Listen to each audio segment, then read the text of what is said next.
suportezinho de pé caiu aqui. Bem-vindas, boa noite, Lu, Marilene, minhas alunas, tudo bem com vocês? Pessoal aqui do Face, do YouTube, muito boa noite, bem-vindas, bem-vindos. Hoje a gente vai falar de tipos de fibra, como que se dá a coloração, né, o tingimento natural nos diferentes tipos de fibras. Se todas colorem, quais que não colorem, né? Vamos abordar então esse tema hoje. Conta aí um pouquinho se vocês já nos acompanham há mais tempo, se já viram esse assunto por aqui, se tem noção de que tipo de fibra dá para atingir, se todas elas dá para atingir ou não.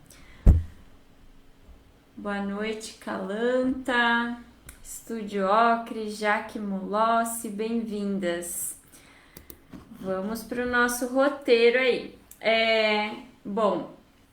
Acho que já é, pelo menos para quem já viu alguma coisa de tingimento natural, ainda que por cima, assim, por alto, enfim, já deve ter ouvido falar que tingimento natural vai bem com fibra natural, né? Por que será isso, né? Uma inteligência ecológica, uma inteligência da natureza? A gente já pode imaginar que substâncias naturais aí de origem natural, elas, pela própria natureza, podem ter uma afinidade maior com fibras naturais. Muitas vezes, um corante e uma fibra podem estar na mesma planta, por exemplo, né? Então, para começar, a gente deixa essa dica aí para quem nunca ouviu falar de tingimento natural e realmente tá zeradinho aí no assunto.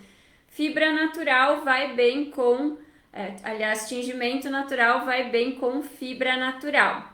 Mas por que que isso acontece, né? Então, para a gente entender um pouquinho como que funciona, né? Por que elas têm essa maior afinidade com as fibras naturais, a gente tem que ir um pouquinho a fundo em como que se dá, né, a fixação das cores, como que as cores se prendem, né, nessas fibras, se fixam e permanecem nessas fibras ou não, porque tem corantes que fixam, mas não são sólidos, a cor acaba mudando, acaba se perdendo, mas não por falta de fixação, tá?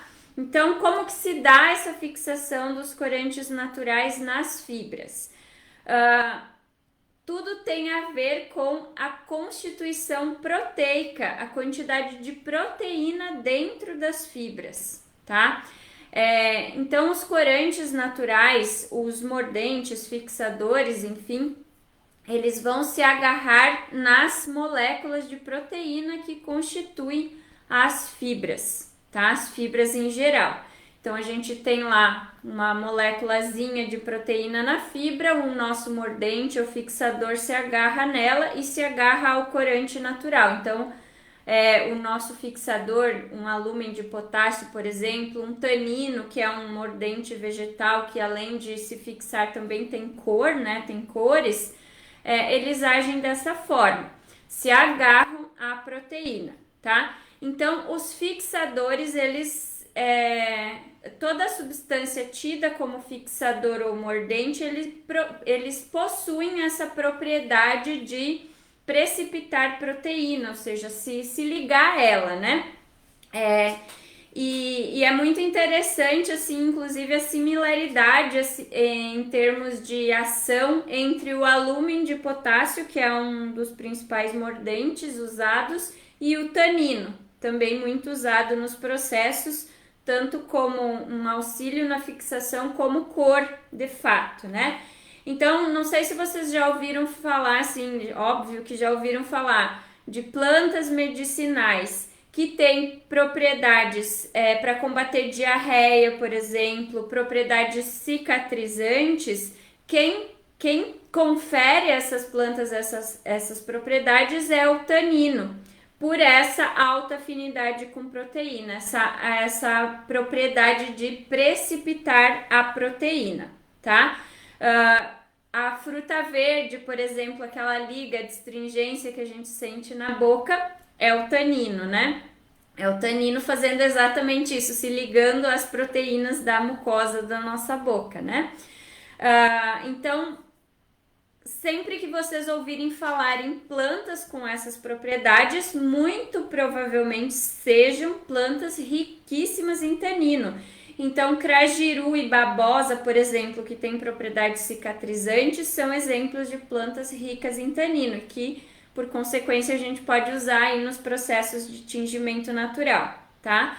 E o tanino, além de ter essa capacidade de precipitar proteína, de se ligar a ela, ele se liga muito a ela, ele tem muita afinidade com proteína, ele pode se ligar a até 12 sítios proteicos, né?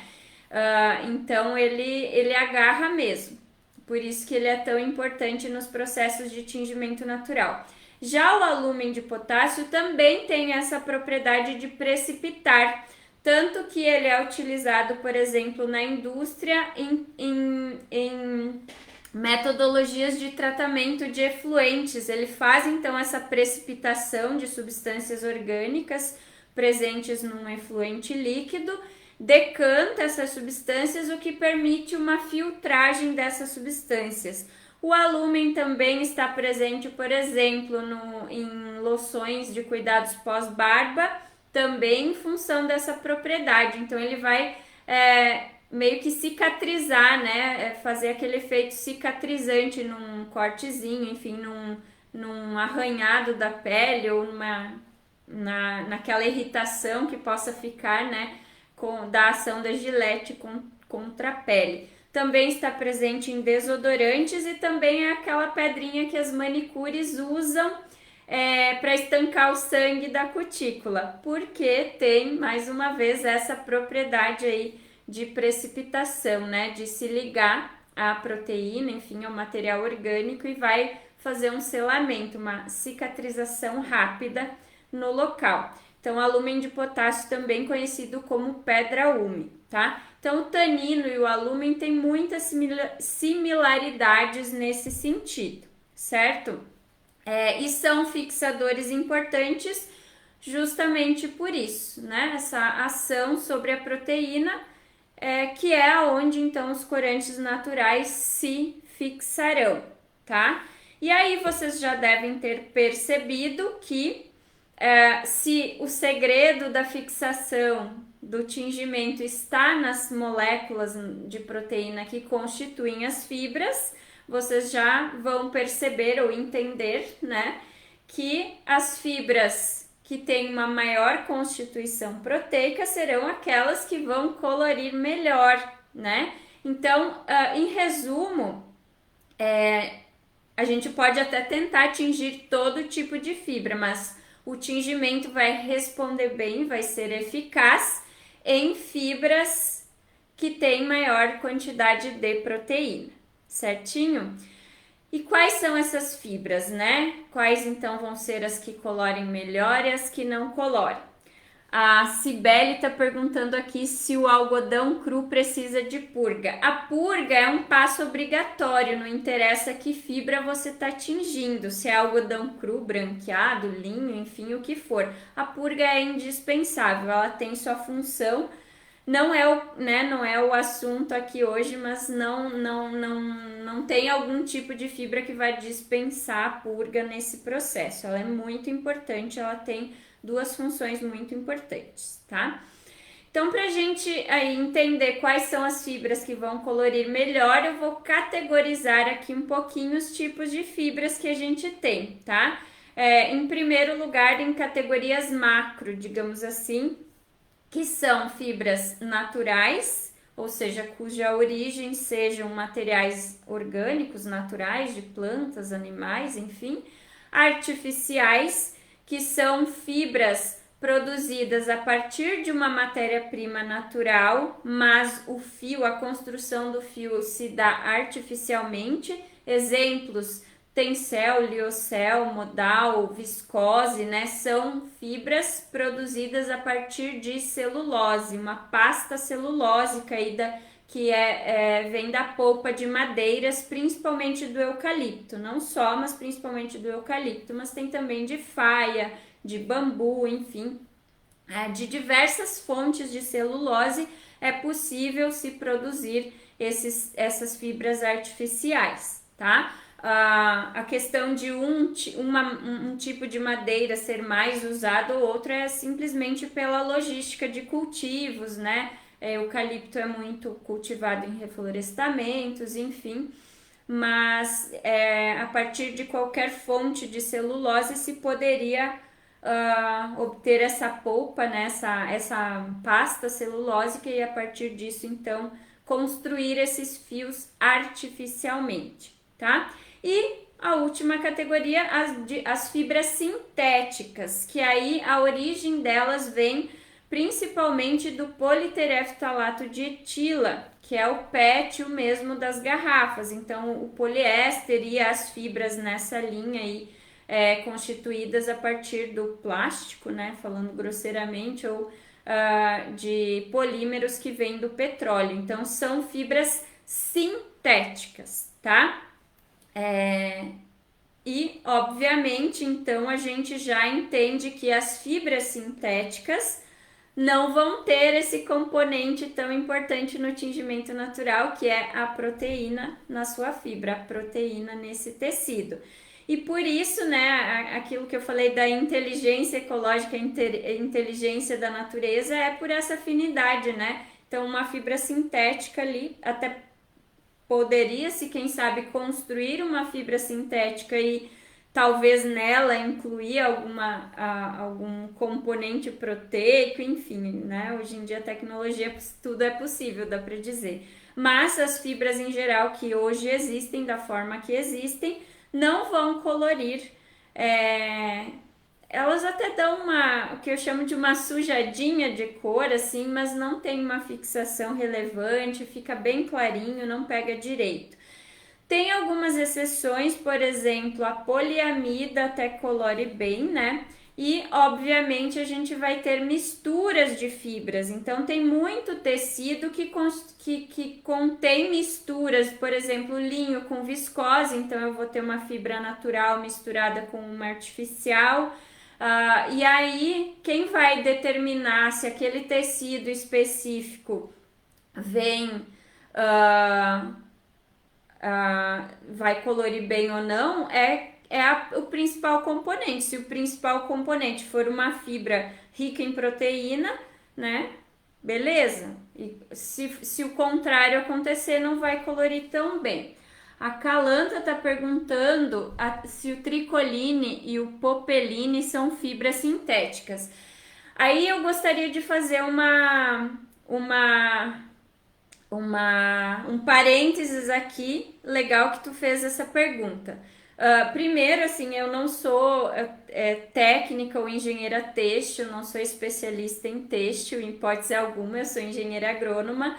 O que eu busco entender de fibras é justamente essas questões que fazem delas melhores ou piores para atingir a experiência prática de colocar cor nessas fibras e tecidos. Já tive a oportunidade de tingir muitos tipos de fibras, tecidos e diferentes composições, tá?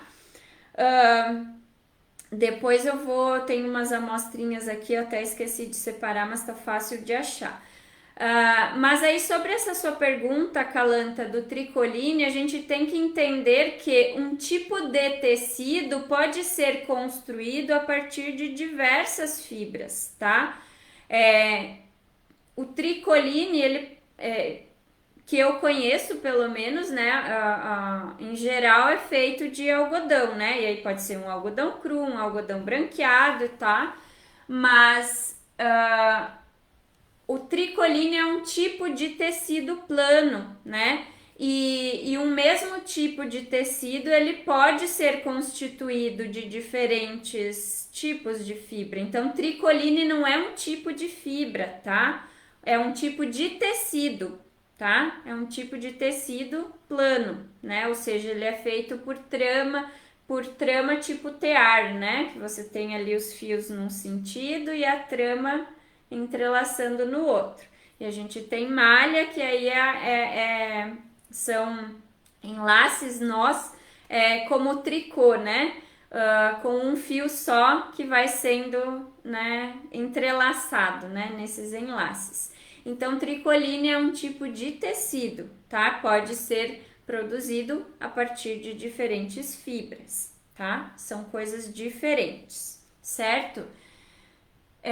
E aí, dentro então das fibras naturais, que são as que têm maior afinidade com o tingimento natural, a gente também vai ter diferenças entre elas de acordo com a origem. E aí, dentro das fibras naturais, a gente tem mais duas subcategorias importantes, ou que né, distintas. Uma que é a de fibras proteicas e uma de fibras e a outra que é de fibras celulósicas, né? Então, dentro das fibras naturais temos fibras proteicas, fibras celulósicas, tá? E aí, pelo nomezinho, vocês já devem entender da onde que vem cada uma. Proteicas, em geral, são fibras de origem animal. Então, as lãs de diferentes bichos, né? Cachemir, lã, seda, a lã da lhama, enfim, qualquer fibra que provenha, né, que seja de origem animal, vai ter uma quantidade de proteína muito maior, tá? Exemplo, a seda, ela tem entre 60% e 70% de fibroína, que é a proteína da seda, né, desse fio. A lã tem aí entre 30% e 35% de queratina, que é então a proteína aí dos fios, né, da fibra da lã. A mesma que tem no nosso cabelo. Então, nosso cabelo também é considerado aí uma fibra proteica e a gente pode sim colorir o nosso cabelo também com corantes naturais. Já as fibras celulósicas, então, celulose é um componente presente nas plantas, sobretudo na madeira, né? Então, fibras celulósicas são aquelas de origem vegetal, e aí a gente vai ter uma série de fibras de origem vegetal: linho, cânhamo, rami, deu um branco, algodão, óbvio, né? A fibra natural mais cultivada no mundo, né? Juta, malva, enfim, sisal, aí uma série de fibras naturais, algumas muito cultivadas, exploradas, outras nem tanto, né? O linho, acho que eu não falei, né? O linho super importante, depois do algodão, né? Acho que é a mais conhecida. Então, são fibras de origem vegetal. E aí que tem e aí que, digamos, como fala no interior, e aí que a porca torce o rabo, né? Porque essa constituição celulósica, em geral, essas fibras celulósicas ou de origem celulósica, o principal componente delas é a celulose. Exemplo, um algodão cru, ele vai ter em torno de 95% de material celulósico e apenas 5% de material não celulósico. E não quer dizer que esses 5% sejam proteína, tá? Nesses 5% vai ter pectina, enfim, a pectina tem um pouquinho de proteína, enfim, outras substâncias que não apenas proteína. Então, tem uma quantidade super pequena de proteína se a gente for comparar com uma seda que tem 60% de proteína. E aí vocês vão entender também por que a seda fica tão maravilhosa tingindo, tão intensa, né? Tão chamativa, né? Aquela coisa impressionante, sem nem precisar colocar muito corante natural. Você já tem super cores na seda, na lã também, mas sobretudo na seda. O linho tem em torno de 80% da sua constituição de celulose, e o restante também se divide entre pectina e outras substâncias, tá? Então, a quantidade de proteína nessas fibras celulósicas é muito pequenininha, é muito baixinha, mas sim, a gente consegue também tingir legal nelas, só que a gente usa alguns artifícios para compensar essa quantidade menor de proteína. Que são esses artifícios? É o que a gente chama de pré-mordentagem, né? Mordentagem, então, é o ato da gente banhar um tecido no nosso mordente ou fixador, como eu falei, o alúmina de potássio, por exemplo. Pré-mordentar é reforçar a quantidade de proteína ou potencializar a quantidade de proteína, aquela pequena quantidade de proteína que tem no tecido, para que a gente tenha mais sítios de ligação para receber essas moléculas de corantes naturais, tá? E de que forma se faz isso? Por exemplo, existe pré-mordentagem proteica, ou seja, a gente banha esses tecidos em leites vegetais ou animais, ou seja, a gente está inserindo proteína nessas fibras. Ou a gente dá ou essa pré-mordentagem ela é feita com tanino. Por que tanino? Lembra aquilo que eu falei que ele tem essa super afinidade com proteína porque ele se liga a muitos sítios de proteína? Então, quando a gente enriquece um tecido com tanino, é como se a gente colocasse uma régua de tomadas numa tomada, né? Num local onde eu tinha só uma saída de energia, com uma extensão e uma régua, eu passo a ter 5, enfim, ou várias. Nesse caso, então, o tanino faz isso aqui, né? Ele serve como se fosse uma régua, né? Então, eu tinha uma molécula de proteína aqui, agora eu tenho vários sítios de ligação, no caso, né? Não exatamente de proteína, porque tanino não é proteína, mas eu tenho vários sítios de ligação para que o corante, o mordente, o alúmina, enfim, se fixe ali, tá? Então, dentro das fibras naturais, a gente tem essas duas categorias bem distintas em termos de resultado de coloração, resultado de cor, tá? Que mais que eu tenho para dizer? Acho que eu cumpri meu roteiro aqui e vou abrir agora para responder perguntinhas. Vamos ver. A Calantas deixou uma pergunta aqui: são boas para tingimento, mas acho que cortou aqui alguma coisa.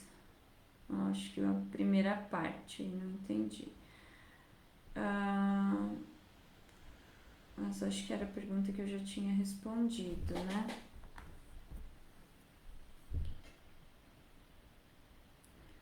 Você sabe me informar se as sementes naturais podem ser tingidas?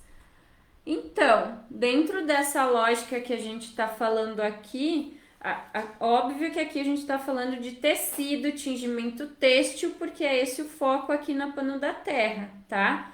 Mas qualquer material que tenha esses pontos receptores de cor, ou seja, rico em proteína, ele pode sim ser colorido. Só que os processos de tingimento em geral não precisam ser só a quente, mas a temperatura alta ela é um acelerador, ela é um potencializador, né? Leva mais fundo os corantes naturais na fibra. Então a temperatura alta, a fervura, né? Deixar na fervura é muito importante no processo de tingimento têxtil, tá? E aí essas sementes, eu não sei que tipo de semente você tá falando, mas essas sementes vai depender, né? Vai depender muito. Caiu a transmissão aqui no YouTube, eu não vi. Então, essas sementes vai depender se elas vão aguentar meia hora ou mais de fervuras, né? Se você tentar, se ela não aguenta, dá para tentar atingir a frio, enfim. Então, depende da característica, porque sementes, né? Existem diversos tipos de semente, mas a grande maioria delas tem capas protetoras que a gente chama de tegumento, que inclusive em sementes que têm dormência a gente precisa remover esse tegumento para elas conseguirem germinar, tá? Então isso vai ser bem variável com o tipo de semente. Maravilhosa inspiração, obrigada aí, Pedra da Noite. Pedra da Noite, fiz um tingimento com caroço de abacate na viscose, ficou bem clarinho, enquanto na linhagem de algodão ficou bem mais escuro. Então, a viscose, por ser essa fibra artificial, ela é composta dessa pasta de celulose praticamente pura de celulose. Então, a gente até consegue colorir, mas é exatamente isso. É muito clarinho, né? É difícil você dar aquele destaque em cores mais fortes, né? Já o algodão, embora seja baixa a quantidade, ele tem material não celulósico. E aí, que bom que você tocou no algodão, porque dentro de um mesmo tipo de fibra, a gente também tem diferenças de resposta. Por exemplo, um algodão cru de fio cardado, ele vai colorir muito melhor que um algodão branqueado penteado. Por quê? Primeiro a gente tem aí o processo, tem o cru e o branqueado. O que, que é o branqueado? É um algodão, enfim, é uma fibra, não só o algodão, né? Mas isso pode ser feito em outras fibras. Mas o algodão branqueado, ele sofreu alvejamentos, né, processos intensos de alvejamento para remover o máximo possível daquela cor crua do algodão cru, né, aquele begezinho, amareladinho, né, para que se remova o máximo possível daquela cor. Com isso também vai remover mais material não proteico, material não celulósico, tá? E o processo de pentear como eu falei, não sou especialista têxtil, né? Mas então eu vou tentar explicar bem a grosso modo. O processo de pentear é como se a gente penteasse o fio, raspasse ele e a gente remove cutículazinhas, pontinhas das fibras para deixar ele mais lisinho. Com isso, a gente também está removendo material não celulósico. Então, por exemplo, que eu encontrei numa dissertação de mestrado, assim, um comparativo de composição, que um algodão cru cardado, ele vai ter, então, em torno de 95% de celulose e 5% de material não celulósico. Num algodão alvejado branqueado, isso cai para, tipo, 1% até menos de material não celulósico, tá? Então, o principal componente vai ser a celulose, tipo 99% de celulose. Então aí é um pouco mais difícil também de colorir, tá? Comparando um e o outro. A gente precisa carregar muito mais corante natural para ter uma cor forte no algodão branqueado, penteado em comparação com o algodão cru. Então, para quem for trabalhar aí com tingimento, seja cordões de algodão, barbantes de algodão ou tecidos, é interessante usar o tecido cru porque ele vai ser muito mais receptivo para a cor, tá? É bem marcante a diferença.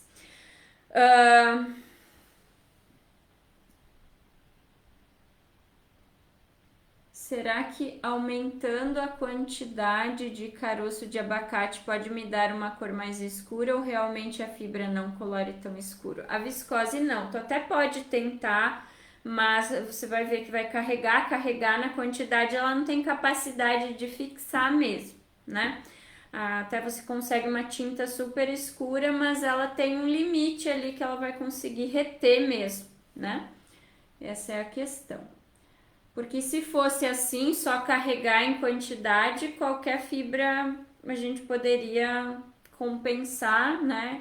Carregando a concentração do corante, não é bem assim. Não adianta se ele não tiver onde fixar. Semente de açaí. O coquinho de açaí, você quer dizer? Ele é bem lenhosinho, né? Deve ser pura lignina e celulose, mas acredito que dá pra dar uma coloridinha nesse coquinho, sim.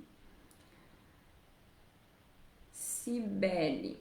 Eu manchei uma peça branca com a folha da bananeira. Coloquei na purga, mas não removeu.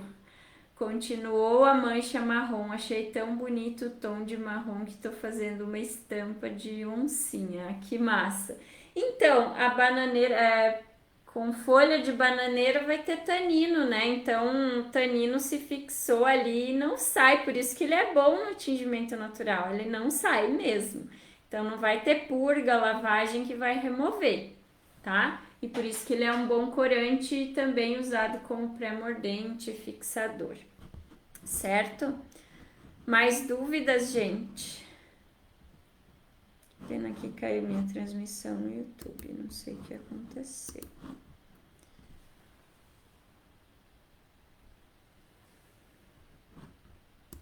perguntinhas. Gente, aproveitando aqui dar recadinhos. Semana que vem começaremos uma nova jornada de lives, vai ser bem divertido. Nas jornadas a gente procura trazer abordagens sobre esse universo do tingimento natural, né? Não necessariamente de técnicas, mas questões ambientais, sociais, né? Uso das plantas, enfim, vão ser 10 lives todos os dias, tá? A partir de segunda-feira.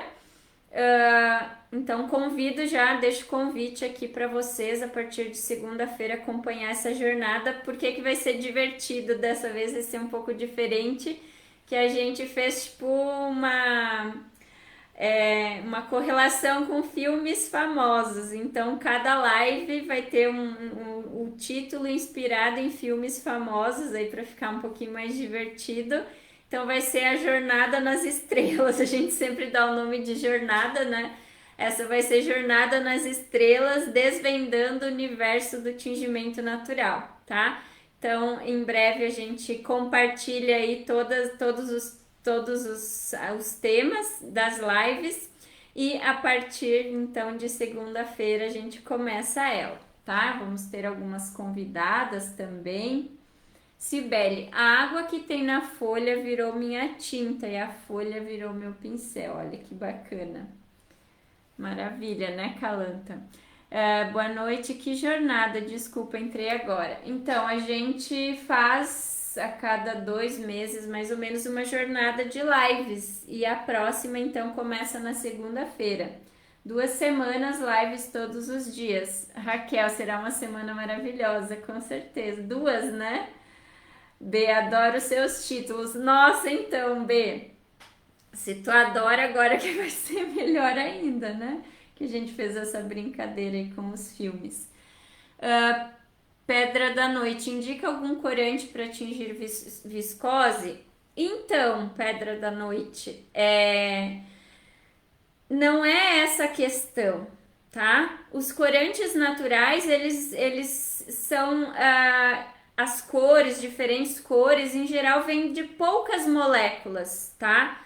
Então, as que têm tanino, os corantes naturais ricos em tanino, vão ser melhores, mas não adianta se a tua fibra não é receptiva, entendeu? Então, não vai ser um corante que vai funcionar. Sim, vai ter corante que pode funcionar melhor, como os ricos em tanino, tá? Mas não adianta de nada se a tua fibra não tem os sítios receptores, tá?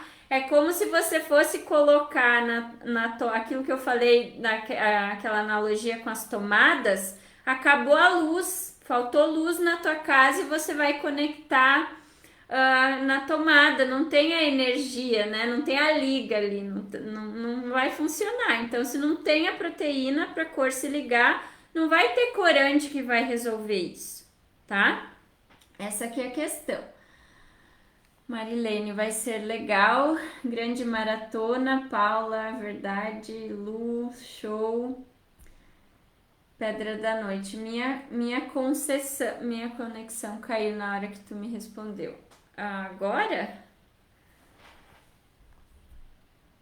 Não entendi se foi agora ou se foi antes. Mas enfim, então a viscose, ela não vai ter, né, praticamente nada de proteína. Então, por isso que ela colore tão pouquinho. A Lu, que tá aqui, ela fez uns testes com viscose há um tempinho atrás, que ela compartilhou ali nos grupos das turmas que ela tá.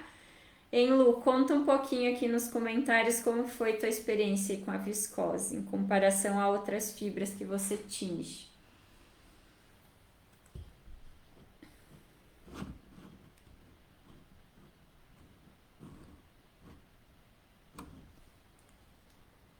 Saiu, Lu, tá aí ainda? Deve estar escrevendo ou não. Enfim, vamos ver. Perguntas no... Cláudia, adorei a ideia do título. Vai ser legal, vai ser engraçado, no mínimo engraçado. Certinho, gente? Então, não tendo mais perguntas, ficaremos por aqui. Um prazer tê-las. Não percam a jornada na semana que vem, tá? A gente vai divulgar todos os títulos e os horários. Provavelmente no domingo a gente divulga aí todo o conteúdo da jornada, tá?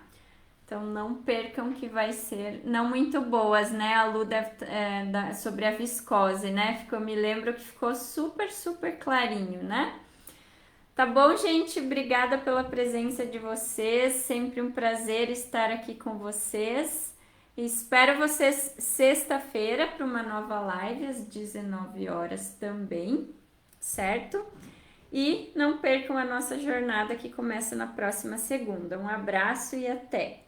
Tchau, a Cláudia aqui. Beijo, obrigada. Encerramos por aqui. Fica apagadinho, né, Lu? Verdade, super apagadinho.